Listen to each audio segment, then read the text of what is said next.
Bismillahirrahmanirrahim. Assalamualaikum warahmatullahi wabarakatuh. Waalaikumsalam warahmatullahi wabarakatuh. Alhamdulillahirabbil alamin wa bihi nasta'inu ala umuri dunya wa din. Wassalatu wassalamu ala sayyidina Muhammadin wa ala alihi wa ashabihi ajma'in. A'udzu billahi minasyaitonir rajim. Bismillahirrahmanirrahim. Wa'tasimu bihablillahi jami'an wa la tafarraqu wa qul a'udzu billahi ala dzikrikum wa ta'lamun wa qul tuhabbisu wa yassir bil amri wa hlul 'uqdatam min lisani yafqahu qawli waj'alni waziran min ahli. Amma ba'du, yang saya hormati ibu-ibu, bapak-bapak, pemuda-pemudi, wabil khusus tokoh masyarakat, sesepuh, haji dan juga wabil khusus DKM pada kedua pengurus mushola al-barakah. Mudah-mudahan kita semua diberikan kesehatan panjang umur, hasil nafsu yang barokah dunia dan akhirat. Amin ya Allah ya Rabbal alamin. Pertama-tama kita panjatkan puji syukur kehadirat Allah Subhanahu wa taala. Shalawat dan salam kita limpahkan ke junjungan kita Habibina wa Syafiina wa Maulana Muhammadin sallallahu alaihi wasallam. Allahumma shalli alaihi. Pada keluarganya, sahabatnya, tabi'in. Wabil khusus kita sebagai umatnya, semoga dengan keseluruhan pengajian ini, semoga seluruh ahwal dalam pengajian dijadikan satu wasilah atau jembatan atau batu hujatan untuk menuju ridhonya Allah, menuju surganya Allah Subhanahu wa taala. Amin ya Allah. Jamaah, ibu, bapak, pemuda, pemudi yang saya hormati dan yang saya muliakan, insyaallah kajian kita masih di dalam bab mulai sholat berjamaah. Namun sebelumnya kemarin baru nyampe ke nomor 4, menerangkan tentang masalah yaitu hikmah fadilah atau keberuntungan bagi orang yang sholat berjamaah. Semuanya ada 5, baru nyampe ke 3 ya. Sekarang ke 4 kajian ini. Ayo Pak sambil minum. Minggu yang kemarin bahwa dalam sabda Rasulullah wa ruwiya an-Nabi sallallahu alaihi wasallam, man sholat sholawatil khamsah ma'al jamaah falahu khamsu asya. Sapa kang sholat yesi wong ing sake sholat kang 5 serta berjamaah, maka iku tetep lahu kadue wong utawi 5 kira perkara. Yang pertama kemarin la yusibul fuqara wa fid dunya, tidak akan kekenaan fakir hidup dalam dunia. Kedua, ya Allah taala meladatul qabri, Allah mengangkat atau membebaskan dari siksaan kubur. Ketiga, yukta kita bahu biyamini, orang tersebut akan mendapatkan atau diberikan catatan amal dari sebelah kanan. Nomor keempat, keberuntungan sholat berjamaah. Warabi'u ya'muru ala sirati kalbarhil khotiki, utawi kaping 4 iku ngaliwat yesi wong. Ngaliwat ya, bukan ngaliwat. Ngaliwat nyebrang lah kepada kita. Iku ngaliwat yesi wong ing atase jembatan sirat kalbarhil khotik, kaya kilat kang nyamber. Mungkin Bapak tahu sekarang musim hujan kalau kilat berapa jam itu, berapa menit? 1 menit ya. Kilat itu apa kalau bahasa ceritanya kilat? Petir ya. Kalau petir mah bunyi kali ya, itu gitu ya. Dilihatnya cuma gitu, ada kayak bersinar tapi nggak ada suara. Banyak namanya kalau di Fauzan, kilat, ada buluduk, ada geledek, ada gelap. Nah, tapi kalau ngomongin gelap, contoh pohon kena petir, tadi sebenarnya gelap. Di pohon itu kenapa? Benang gelap. Jadi pasangannya kayak ulang aja lah, bisi ayam buluduk. Kata ngaran petir. Jadi petir di kulon, dan di kulon ada pohon petir mirip petai. Mirip petir, cuma bedanya masih mahalan petai daripada petir. Petir mah agak keras dari mulai kulit habisinya, kalau petai atau petai agak lentur. Ada, jadi Bapak kalau menemukan ada buah mirip petai, cuman agak gede lebar, itu namanya petir. Awas, jadi makanan petir boxnya lala. Jadi bahasa Indonesia mirip seperti itu Bapak. Jadi makna A81 bisa makna bermacam-macam.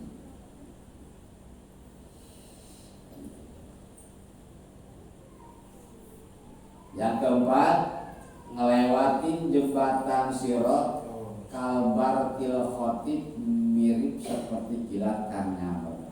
Seluruh manusia akan nyebrang ini Bapak. Di mana tempatnya? Udah melewatin alam padang mahsyar. Ada namanya alam Sirot. Siapa saja orangnya, mau orang Islam, mau orang kafir, semuanya melewati jembatan. Itu nanjak, banyak kebahas dalam di sini. Ada yang nanjak 1000 tahun, ada yang nanjak 300 tahun, ada 3000 tahun, turun 3000 tahun, datar 3000 tahun. Tapi ahli tafsir dulu mempraktekkan jembatan Sirot.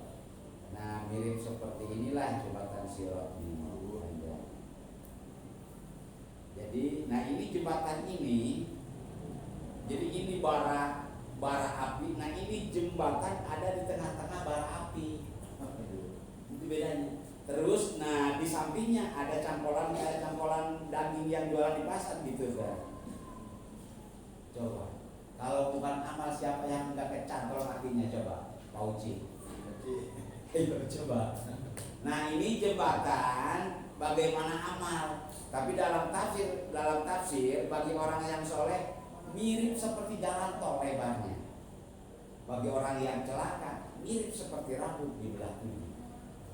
Ada yang baru ginjak jatuh, ada yang sudah di sini jatuh.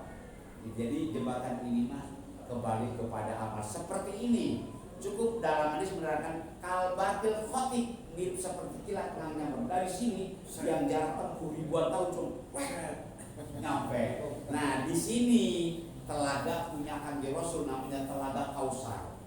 Setiap orang mau masuk ke surga mandi di telaga Kausar. Begitu mandi di telaga Kausar baru berubah bentuk. Mirip seperti Nabi Yusuf alaihi salam. Begitu kalau kata Bapak, di mana Kausar dirubahnya wajah manusia. Kalau cantik perempuan seperti bidadari, kalau laki-laki mirip seperti, nah itu waktu mandi di telaga Kausar sebelum masuk ke surga. Nah ini telaga Kausar punya Rasulullah Muhammad sallallahu alaihi wasallam.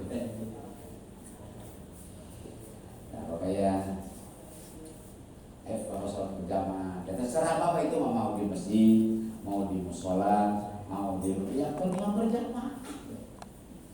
Asal ada imam satu, makmum satu, cukup.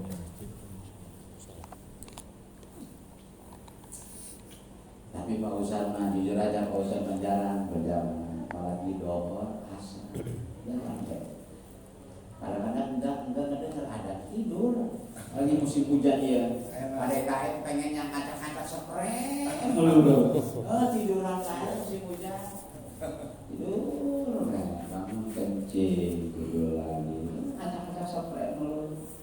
Ya kalau bangun remaja mah berangkat kerja ke pagi, Pak Ustaz kerja apa enggak? Makan tidur.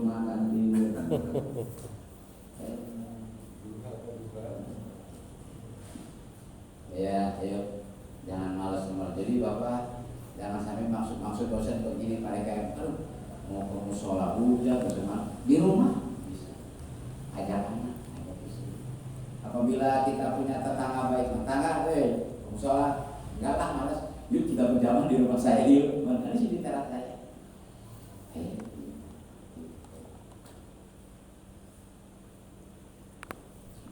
Pak Ustadz pernah mengalami waktu pesantren di Darul Tafsir tahun 2004 ada yang namanya Haji Otong. Haji Otongnya tak anak kiai orang Malinting, jadi dia punya wiridan. Persyaratannya jangan sampai ketinggalan sholat berjamaah ceritanya Bapak. Nah udah puasa 15 hari, biasanya dia sebelum waktu udah berjamaah di Bapak ke masjid. Nah dia ketiduran Pak, akhirnya dia mau ke masjid udah gak ada orang.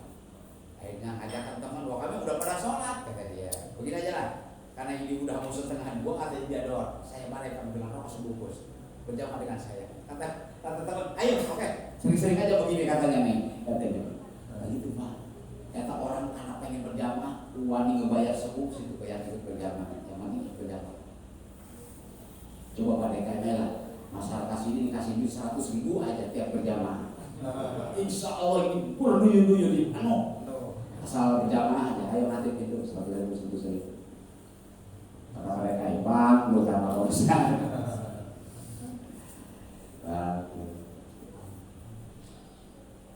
Yang kelima, yang terakhir, wa khamisu yadkhulullahu ta'ala jannata bila hisabi walau adab. Utawi kaping 5 iku kang manjingkeun ing wong sapa Allah taala jannatan ing surga bila hisab kalawan orang proses perhitungan hisab wala adab dan orang siksa. Bapak orang yang sholat berjamaah, jadi Allah memasukkan ke surganya seperti tadi. Seperti ini. Begitu ditanya kamu ngeliat nama Siratal Mustaqim nggak tahu. Kok sih? Yang saya mah nggak tahu. Tahu-taunya udah pernah masuk udah nomor pintu surga. Alaminya nggak tahu. Karena saking mudahnya proses. Proses itu Bapak Yular Pesa kayak Bapak Jangan Malam menjadi yang kelima yadkhulullahul jannata memasukkannya ke surga tidak dihisab proses wala adab tidak disiksa lancar 12 tidak ada halangan gangguan amin ya Allah ya Rabbal. Mudah-mudahan walaupun kita berjamaah kadang-kadang pada KM ya tapi harapan cita-cita pengen kita mah ke surga bablas lah, jangan ribet-ribet lah. Amin. Jangan ribet-ribet lah. Ya ibarat mungkin kalau di dunia mah kayaknya anak pejabat gitu ya. Kalau anak yang biasa lah, kalau pengen jadi pegawai negeri, pengen masuk pekerjaan kan harus lewat ini persyaratan ini, persyaratan ini, persyaratan ini. Tapi kalau contohlah anak menteri, anak presiden mau masuk ke Pratama, jangan perlu proses, tinggal masuk aja gitu kan. Prioritas begitu.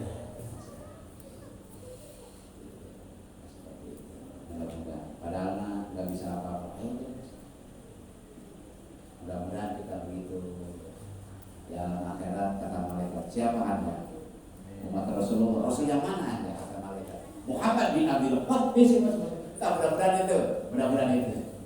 Karena begitu di alam akhirat manusia nyebut Muhammad bin Abdullah, semua malaikat menghormati. Kenapa? Nah, ada Muhammad bin Abdullah. Gitu.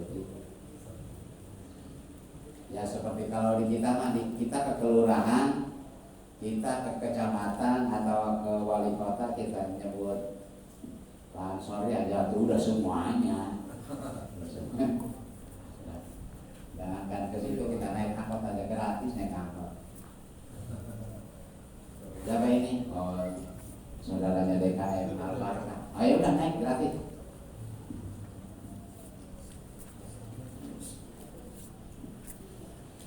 Beres Bapak ya, jadi 5 itu mah cuma ibaratnya apa ini mah?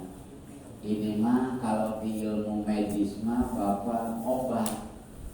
Kenapa kamu loyo? Nih minum obat ini nih. Nggak bisa langsung makan kamu. Nah itu. Jadi maksudnya ilmu obat supaya kita mau sholat berjamaah. Tapi walaupun dikasih obat, ya males kayaknya berjamaah. Kalau masih kasih obat tuh Pak Ustaz, kalau berjamaah begini, malas lah. Ntar aja kalau sudah tua nggak apa-apa. Kalau masih muda malah, apalagi kayak Pak Ustaz masih muda begini, malas pengennya itu lah, pengen ngacak-ngacak spray melulu itu. Tiduran, yang sadar dia tidur, nggak pengen tiduran.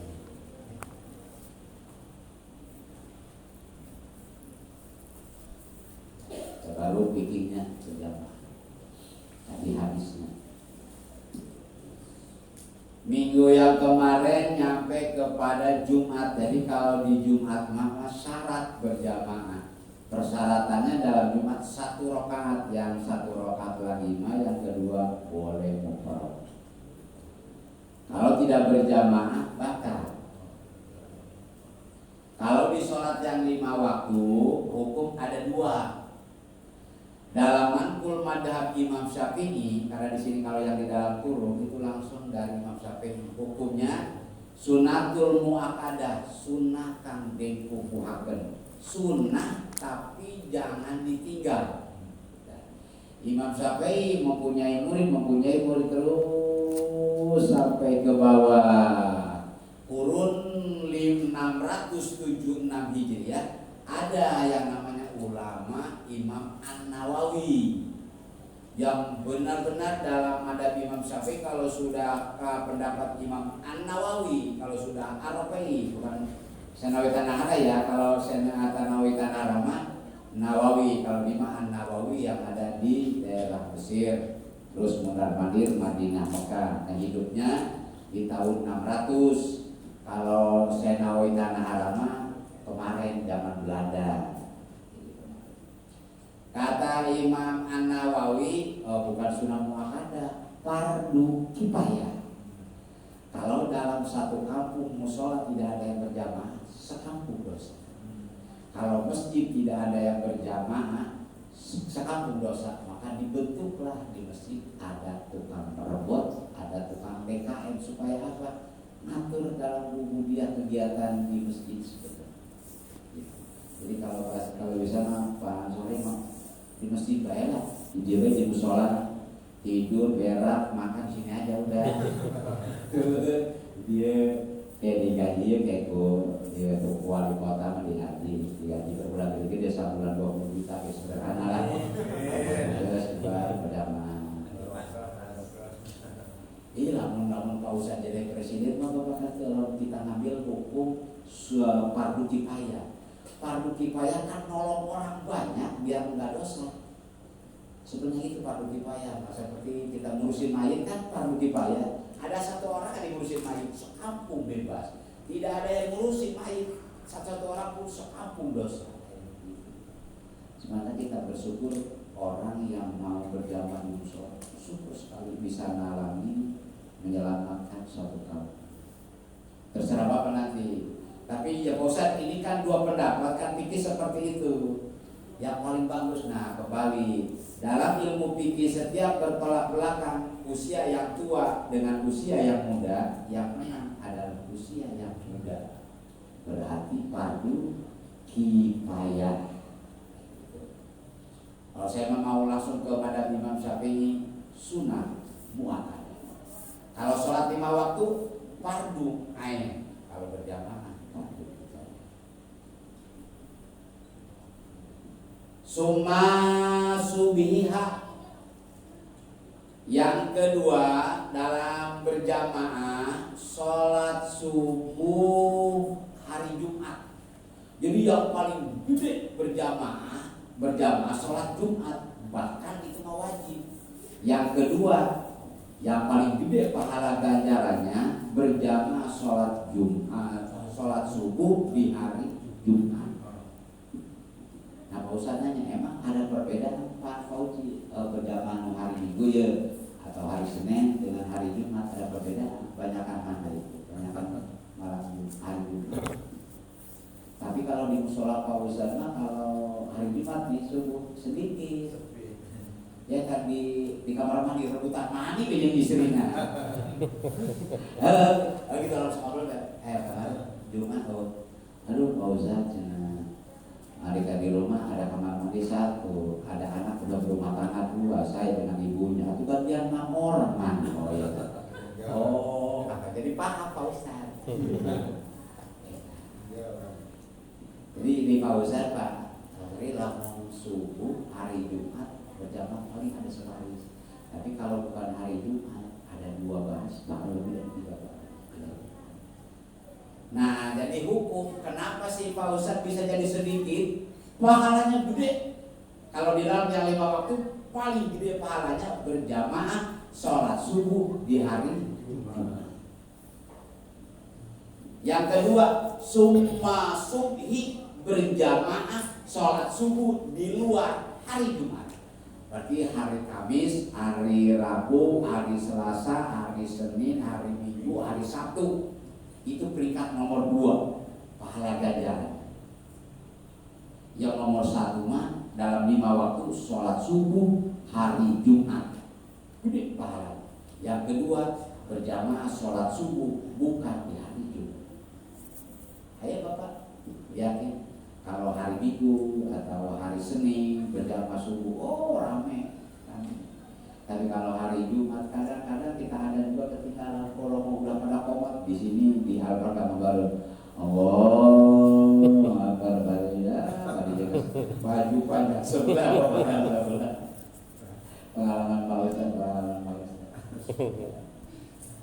Satu, tas subuh ini ngomongin yang 5 waktu aja lah. Kalau kita Jumat keluarin dulu karena Jumat mau wajib berjamaah. Subuh hari Jumat nomor 1 paling gede Pak ya. Yang kedua, subuh bukan di hari Jumat. Yang ketiga yang paling gede pahalanya berjamaah Pak Uci, sumal isya, berjamaah sholat isya. Itu peringkat nomor ketiga. Ketiga udah mulai kecil tuh, mulai kecil. Yang keempat, sumal asri, asar. Kita mulai asar. Asal alhamdulillah tukang es nong berjamaah. Biasanya tukang sol sepatu, sol sepatu berjamaah saya juga. Bi berjamaah sambil tidur aja. Nah, berarti yang itu kita pertama. Yang nomor 1 subuh hari itu paling gede. Kedua sholat subuh luar hari. Nah, ketiga berjamaah isya. Keempat berjamaah asar. Kelima summa duhri, berjamaah duhur. Lumayan ramai karena mulai pahalanya kecil. Karyawan pada istirahat, masuk ke musola, ke masjid, tiduran kayak berjamaah belakangan, tiduran. Terus keringatnya turun, beradab baru. Yang terakhir pahalanya paling kecil, sumal maghrib. Maka jadi pertanyaan, kenapa Pak Ustaz kalau sholat maghrib itu banyak berjamaah, pahalanya kecil? Kenapa Pak Ustaz kalau berjamaah sholat subuh sedikit, pahalanya gede? Saking tidak kuatnya kita berjamaah pahalanya gede, maka kita tidak kuat. Kalau yang kecil maka disebut di dalam kitab yang lain bahwa sholat maghrib dan sholat berjamaah maghrib adalah sholat orang-orang munafik. Anu tukang maling maghrib mah sholat. Lihat, tukangnya nih, Mas Tuan ya, Mas Tuan. Mas Tuan. Kalau di warung mangga, kata anu maling, atau Mas Tuan naro tas, di dalam tasnya surat semua kan, surat mobil, surat mobil. Kunci motor Pak Ustaz, kan supir pribadi Pak Ustaz, asisten. Dompet, HP, datang musola bawa tas gede, main berat ditutupkan. Taruh peci, pura-pura mau ngambil wudhu lah. Gak taunya begitu dia rek, naruh tas gede langsung ambil yang kecil. Atau Mas Tuan udah khusus sholat bismillahirrahmanirrahim. Begitu belum salah. Wah, ini orang munafik ini benar. Kemarin lagi baru 2 minggu kesini ya di warung mangga. Pengajian malam Kamis Kausa di warung mangga yang punya dua bos besar depan musola ngambil kopi buat Pak Ustaz, khusus kopi. Cuman berapa menit lah Jadi nganterin kopi ke dalam, pintunya kebuka, pret aja masuk. Di meja HP mah habis. Orangnya mah sholat, temannya sholat, yang satu nungguin di luar. Berawiri dan Allah. Ada, maka maghrib tahu maghrib.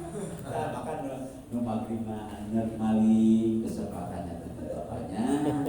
Paling peringan ge. Atuh nurek apel ya masih sore malu dengan sholat dulu. Rek tidur belum ngantuk. Jadi maghribnya di mana-mana di sini bisa ramai. Maka disebut maghribnya sholat orang pun apel. Dalam anu geus rajin berjamaah sholat subuh eta orang sholat. Amin. Ayo coba pada kayak siapa yang suka berjamaah subuh di sini? Ya. Kita mesti dikatakan urang ieu mah. Geus dikatakan itu tuh, dikatakan lur eta mah. Sekedar ge asup ka rumah sakit ieu ye. Lur eta dikatakan. Lur dikatakan.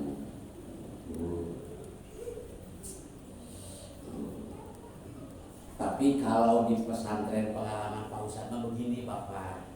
Contoh sama Bapak di sini siapa yang dipercaya jadi imam? Yang dipercaya sama masyarakat. Contoh Pak DKM ya. Nah, jadi yang paling bagus Bapak jangan dulu komat, jangan dulu sholat nungguin Pak DKM. Itu namanya dalam keabdolan sholat itu dan bikin aja kayak Pak DKM. Oh, biasa kalau pesantren seperti itu. Ini kalau yang dipercaya. Nanti kalau asal sembarangan imam, apalagi imamnya yang sama Bapak nggak dipercaya. Nah jadi yang kasihannya yang orang yang nggak percaya tuh, maksudnya orang yang ngerti. Aduh mau ngamuk imamnya udah beres, kagak ngamuk jadi fitnah. Jadi coba kalau Bapak yang imamnya dipercaya sama masyarakat, cocok. Nah, itu loh. Tapi insya Allah di sini mas semuanya jamaah dipercaya ya, dipercaya aja. Jadi sampai gitu jadi masuk, boleh dipercaya gitu. Jadi kalau ibarat dalam negara mah udah SNI ya, jadi SNI lah, standar nasional lah, jadi standar lah. Tapi Bapak mau boleh nanti kalau ada yang jadi imam agak salah, nggak apa-apa, yang penting ngaji orang tersebut. Kalau nggak ngaji, salah orang itu. Baiknya, kenapa? Karena di depan supir, Bapak supir itu harus bisa menanggung kesalahan makmum. Nah sekarang yang jadi supirnya jangankan menanggung sholat makmum, dia yang juga Bapak lepet itu yang jadi masalah. Nah kalau di musola Pak Ustadz mana? Ih aja teh patur geus assalamualaikum. Pak Ustadz datang waalaikumsalam. Bapak takut Bapak salat ke istiqomah. Ini udah. Mana ada komat teh. Aja teh geus musik assalamualaikum. Atuh Pak Ustadz datang mau komat. Aya teh naik. Banyak teman-teman. Begitu nungguin aja. Kita datang pasar ke rumah Pak Ustadz. Ada Pak Ustadz. Pak Ustadz mah tidur cenah. Siapa di Arab ada Pak Ustadz. Mana Pak Ustadz? Tidur Pak Ustadz.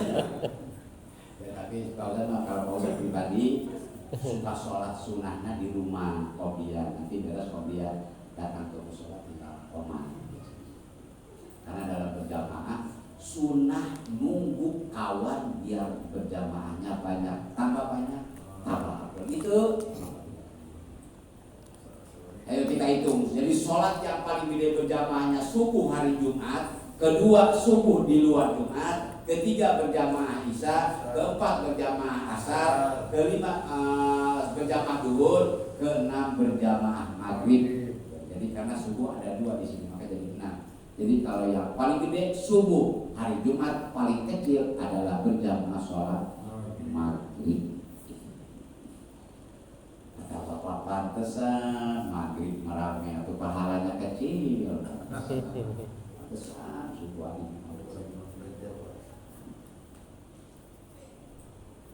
sholatul jamaah fil adail maktubah wallahu a'lam. Ajinya segini. Pak Ustadz ada musyawarah yang meninggal, ceritanya yang meninggal. Gimana Pak Ustadz? Sedangkan yang ngaji belum diatur. Tadi Pak Ustadz mampir tahlil, katanya nggak tahu kata yang punya belum dimulai kan atur bayi Pak Ustaz. Jadi maksudnya bagaimana aturnya Pak Ustaz jadi gitu. Tadi kan tinggal kan ada 3 yang ibu-ibu kemarin. Jadi kan ini bapak yang tinggal ibu-ibu kemarin datang orang tuanya Pak Ustaz ke rumah ibu saya lagi sakit parah. Tolong didoain anak Pak Ustaz. Baca Yasin, beres baca Yasin, ibu kumpul anaknya berapa ini ada apa sini anak Pak. Ini ibu jangan ditinggalin. Karena Yasin kalau nggak mati ini hidup orang. Terus aja Ustaz. Kalau mau hidup ini sehat, kalau mau mati nggak bakal lama. Awas ya, Pak Ustaz beres ngomong belum ngangkat datanglah lagi yang baru. Ada gitu nih, Pak Ustaz ini ada orang yang lagi sekarat minta air. Udah beli Yasin. Ayo baru berapa? Tengok sudah meninggalkan yang pertama Bapak Sugeng, yang kedua tadi Ibu Ana. Itu semua nyusul tuh. Udah diyasinin sama Pak Ustaz. Ini yang tadi ninggal Ibu Ana keluarganya Pak Ustaz, saya pengen imamnya Pak Ustaz semua Pak Ustaz. Kata Pak Ustaz, Bu, ini Pak Ustaz hari ini 6 tempat sampai potong-potong rambutan dibayi tempat Pak Ustaz dari 4. Kata Ustaz bayi tempat aku.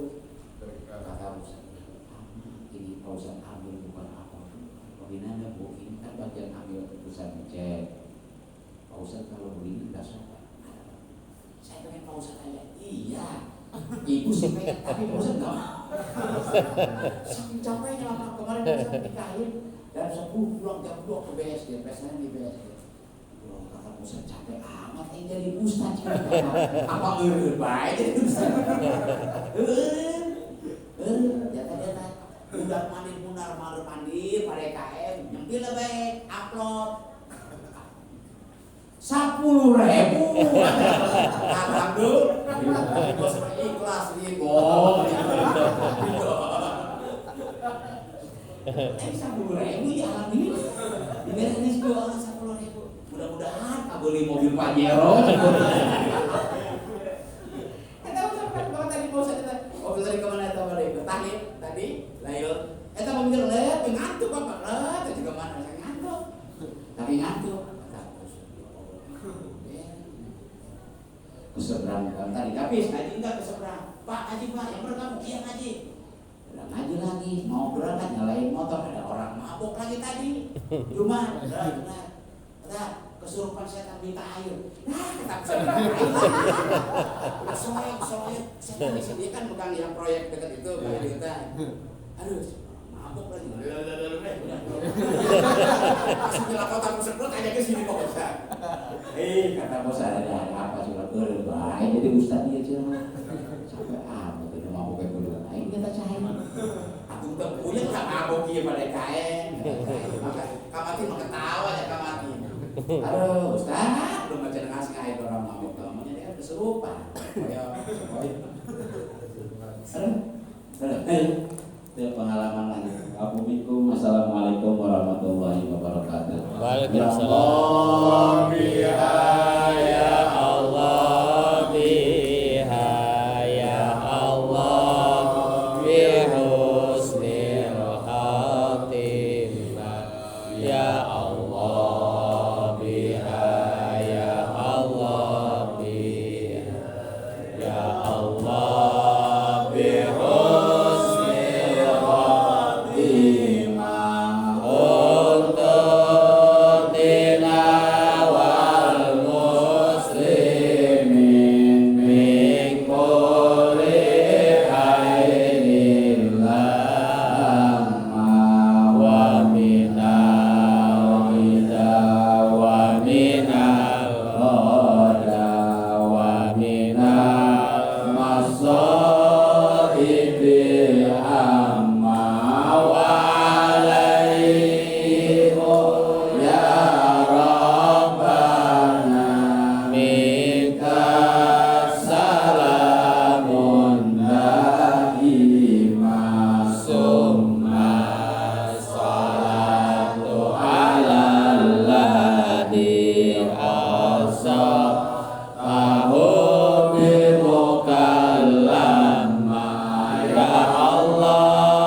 بحرمة